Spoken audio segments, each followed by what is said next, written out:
Hello people of the world, welcome back to my channel. If this is your first time, please don't forget to subscribe and like my video. Today guys, I'm so excited because I'm back here at Japan and I'm just gonna show you kung saan kami nag-stay. Ang location namin is sa Ueno and nandito kami sa hotel na ito nag-stay. So kung gusto niyo mapanood o makita kung gaano kalaki yung size ng hotel o ng room, meron akong room tour na ginawa dito sa hotel na to. So ayan.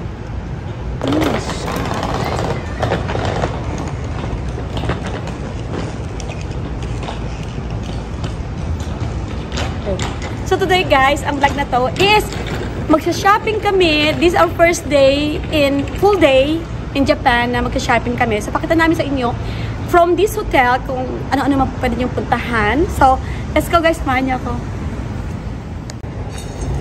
So guys, galing doon sa hotel namin, nag-walk lang kami ng konting-konti lang from sa hotel namin. Nag-walk kami ng pa-right. Tapos ito na yung makikita mo dito, yung shoppingan.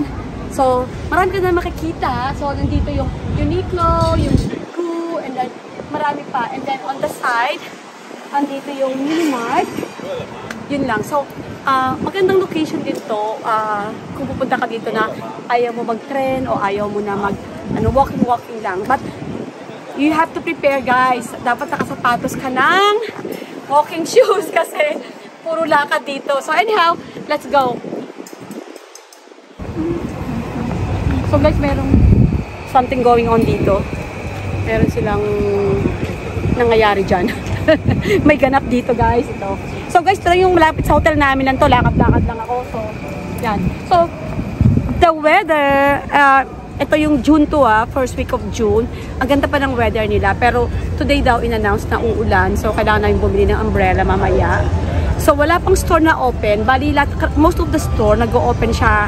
Yung shopping kunyari, punta ka dito sa Uniqlo, mag-o-open sila mamaya pang 11. So, ayan. Tapos sa paligid pa lang na-notice ko, ang dami nagbebenta ng mga jewelry, parang wholesale jewelry or buy and sell, ganyan-ganyan. Pero hindi pa ako nag-check hindi ko pa tinitingnan. So, ayan. So, let's go. Mag-breakfast muna kami kasi ayaw namin mag-full, parang slight breakfast lang muna. Tapos, and then, ikot-ikot, ganyan. So, this is a good place for me kasi yung isang inistayan namin dati, bandang Ginza. Ang Ginza naman kasi, ibang level naman yun. Parang doon yung mga high-end. Kung meron kang gustong bilhin na high-end, doon talaga sa hotel makita mo lahat. And ito, so far, dito, parang sari-sari, merong high-end, and then meron din yung parang kung bibili ka lang ng mga mura-mura lang din, marami. Kasi may nadaan kami dito sa parang isang pinaka-famous dito. Hindi ko alam kung anong pangalan doon sa Arco na yun. Pero kasama rin ng vlog dito. So, anyway, let's go guys. Ginagaling na talaga ng vlog ko eh. Baka sakali. So guys, ito na. First aming meal dito actually is breakfast. So, mag-slight breakfast lang kami kasi mamaya kain kami ng medyo heavy sa lunch. And then, so bali, dito kami sa cafe na to. So, ang aming binili is 1,260 yen. So, ito na, may cheat list ako guys. O, diba? Ginalingan ko rin. Gawa ko sa sarili kong cheat list. Ayan. So, it's less than mga $10 lang. Kasi, yung 1,000 yen is 6.5 US dollars. So, may cheat list ako. So, ayan. So, ang mga in-order, bali ang in-order ko, itong egg sandwich. And then, kumuha ko ng smoothie na banana and strawberry. And then, kay Bianca is a sandwich, saka may spread na red beans and hold on. So, ito na guys, dumating na sa akin yung aking smoothie. Ang drink lang. Strawberry and with banana and milk. And then, itong lahat natin ng breakfast na to is around $10. So, ayan. So, yun lang. Go.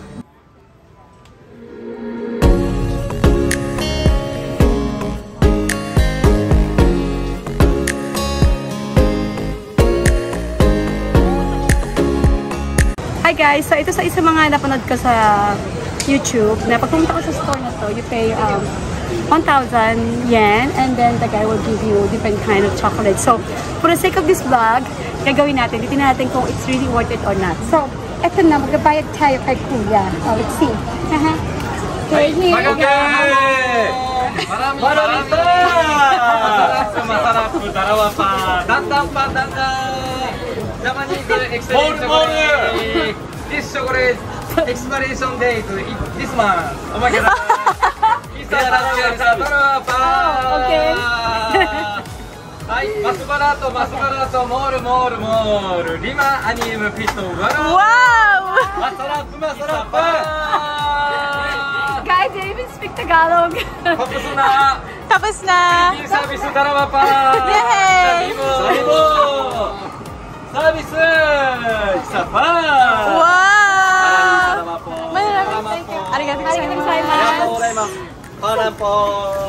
Okay, 1,000 yen is like $6.50. So, this is what I got, guys. Nalokang beauty ko, guys. Ang dami. So, pagpita ko muna sa inyo. Dito tayo, guys. Yan, guys. Oh, ayan. 1, 2. O, di ako na, guys. O, ha? 1, 2, 3, 4, 5, 6, 7, 8, 9, 10, 11, 12, 13, 14, 15. So, I got 15 pieces. So, I don't know how much it's gonna be, like 50 cents or less. So, ayan. Natuwa naman ako, guys. So, I guess this is the highlight of my bueno. Look at the guys.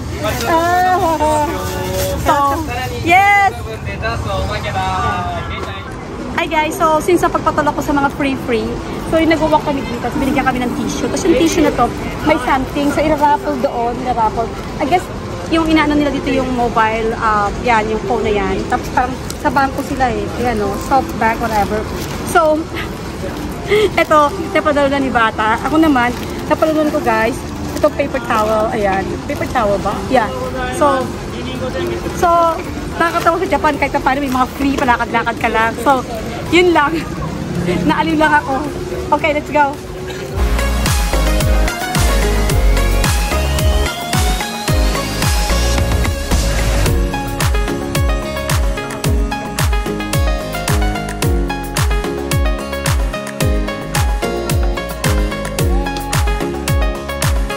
Hi guys, welcome back. So today guys, ito na, papakita ko na sa inyo ang aking haul for today. So, eto na.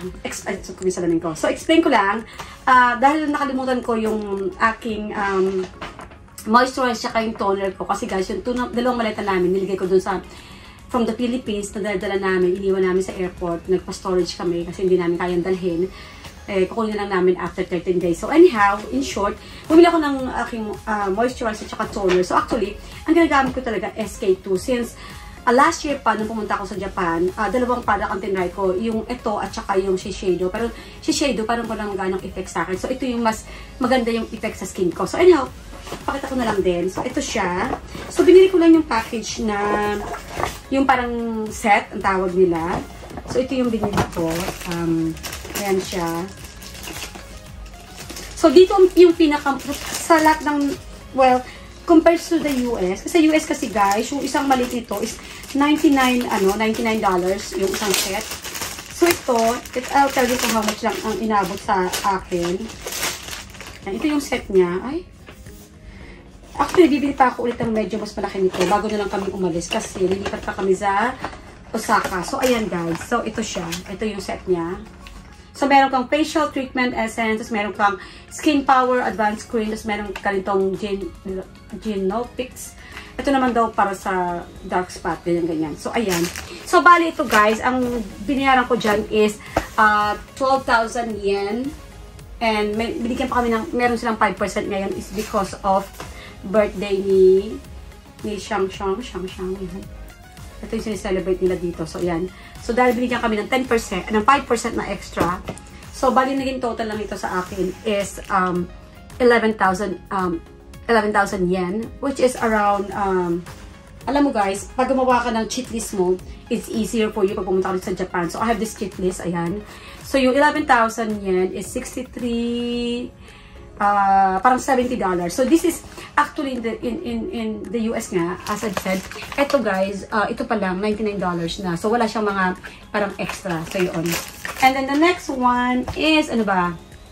Ito naman na binili ko sa, dito guys, actually, nagustuhan ko itong lugar na to kasi, lalo na kung may kids kayo, this is easier for you. Kasi kung pagod na yung mga bata, pwede sila umuwi.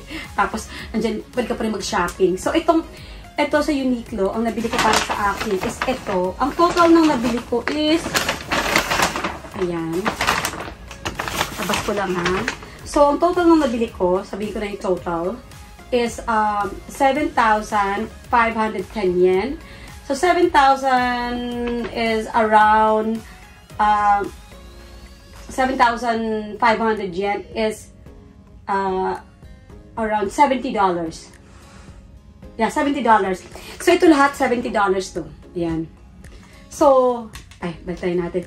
Actually, marami silang sale ngayon. I don't know why. Lagi naman may sale sa Uniqlo eh. So, ayan. So, parang yung blouse na nabili ko. Tapos, ito yan. Pareho lang yan. And then, nakabili ako ng isang long sleeve. Yan. Fit lang din. Oh, kasi alam mo na, para sa US. And then, ito yung isang t-shirt. And then, isang jogging pants. Ito. Binili ko lang para pang travel pag-uwi. Ayan. So, this is all $70 total. And then, sa daughter ko naman, pakita ko na rin sa daughter ko para may idea kayo. Sa kanya raw, how much did you pay? 5? Oh, I guess the receipt. Oh, ito yung receipt niya. Aray ko, sorry po. Nahulog ako. So, sa daughter ko, ang napamili niya is almost 7,200 yen. So, yung 7,200 yen is 7,200, so parang 213. So, mga $55. So, sa kanya, ito yung nabili sa $55 niya. So, meron siyang isang shirt na ganyan. And then, meron din siyang isang long sleeve. And then, nakabili siya ng isang pants. Ang cute ng pants na to. Oh, ayan.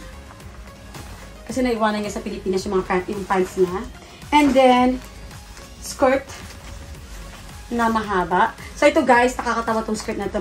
Talagang ma-amaze ka rin eh. May kasama siyang parang half slip. Kasi di ba manipis to?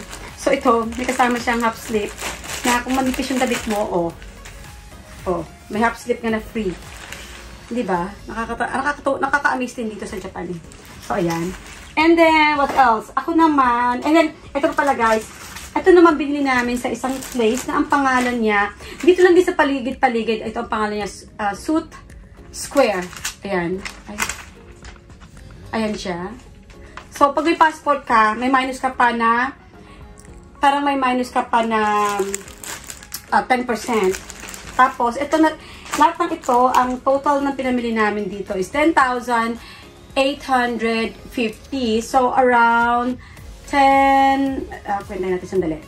$63. So, depende sa pera ha, kung nasaan ka. So, since kami sa US, so, iba yung, gumawa ko ng sarili kong translation. 10,800 is around, 800, 10,000, tsaka, ano lang,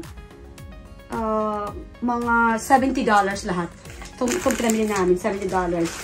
Pakita ko sa inyo. Kasama ito, binili namin itong parang eco bag na to. So, this eco bag daw, kaya gusto ng anak ko, dahil ang ginamit daw dito yung airbag.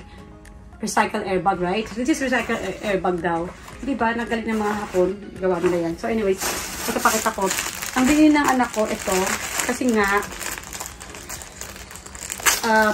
actually, kaya nagustuhan niya itong pagbili. Kasi, di ba tayo, yung mga pitit na mga Pilipino, parang kasya talaga sa yung mga damit nila. So, ito, natuwa naman yung anak ko dahil kasya sa kanya yung long sleeve. Ayan. So, isa na pamili niya. Tutupin na lang ngayon. Tapos, alam mo, ang ayos-ayos talaga ng mga ate. Doon talagang tinupi-tupi pang pagkaayos-ayos itong mga ano, pinamili namin. So, sa anak ko rin to. So, ba't dalawa yung polo niya? Ito naman, short sleeve na. Yan, sa kanya naman. And then, meron siya nabiling isang parang 3/4 na ng sleeve. So, eksakto lang talaga sa kanya yung shoulder. Ayan.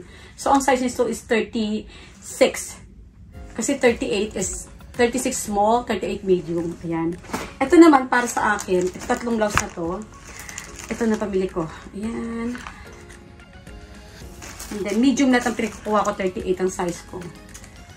Unique lang yung mga, natutuwa lang ako sa mga damit nila. Yung parang hindi mo nakikita sa halimbawa pag sa US ka, hindi mo gano'n nakikita yung mga design ba.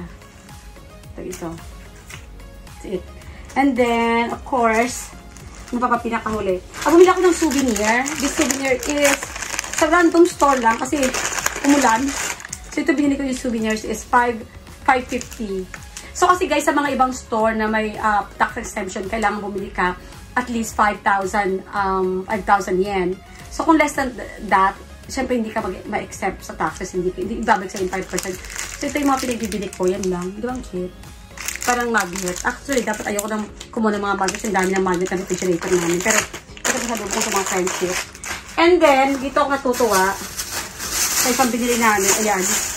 Ito guys, yung 10,000 and then 1,000 yen, which is $6.50. So, ang dami namin nakuha mga chocolate. Ayan. Chocolate, and then ito naman is parang white brown, chocolate and white chocolate is ito. So, ang dami ganyan-ganyan na pinagkukuha.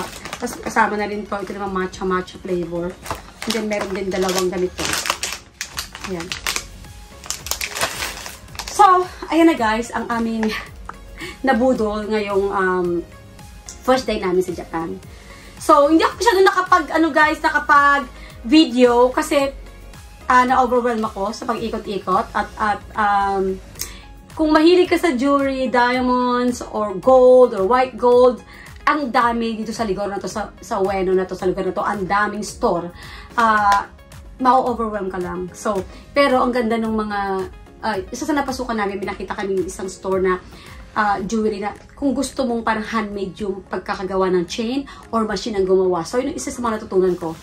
Anyhow, thank you for watching and God bless you all and see you on my next vlog.